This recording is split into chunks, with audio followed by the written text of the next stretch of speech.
ಇದಪ್ಪ song ಅಂದ್ರೆ ಇದು song ಅಂದ್ರೆ ಯಾಕಪ್ಪ ಹುಲಿ ಹೆಬ್ಬುಲಿ ಹೆಬ್ಬಾವ ಎಲ್ಲ ಎಲ್ಲಿ ಹೋದೋ ಕಾಡ್ನೇನು ಪ್ರಾಣಿ ಯಾಕ ಬಿಜಾಪುರ ಆಣಿ ನೋಡಂತ ಎಲ್ಲಾರ್ದು ಟರ್ ಅಂತೇನ ಟರ್ ಯಾಕೋ ಆರಾರು ಹಾಕೊಂಡು ಬಂದ ಆರು ಪಾರು ಮಾಡೋರು ಸುಮ್ಮ ಗೊತ್ತಿರ್ಲ ಸಂಬಂಧ ಕಾಯ್ಕೊತ ಕೂತೀನಿ ಬಾರು ತಮ್ಮ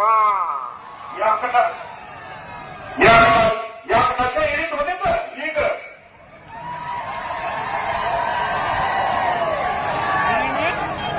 ಏನಂದಪ್ಪ ನನಗೆ ಕೇಳ ನನ್ನ ರೊಕ್ಕದ್ಲೆ ನಶೆ ಮಾಡ್ತೀನಿ ಮಂದಿ ರೊಕ್ಕದ್ಲೆ ನಶೆ ಮಾಡಂಗಿಲ್ಲ ಇದೊಂದು ಚೆನ್ನಾಗಿಟ್ಕೋ ನಾ ದುಡಿತೀನಿ ನಾ ಕುಡಿತೀನಿ ಅದು ಹೇಳಾಕ ನಿನಗೂ ದಮ್ಮಿಲ್ಲ ನಿಮ್ಮ ಅಪ್ಪಗೂ ದಮ್ಮಿಲ್ಲ ಅದೇ ರೊಕ್ಕ ಇಟ್ಕೊಂಡು 90 ಹೊರ ಮನೆಗೆ ಹೋಗಂಗಾರ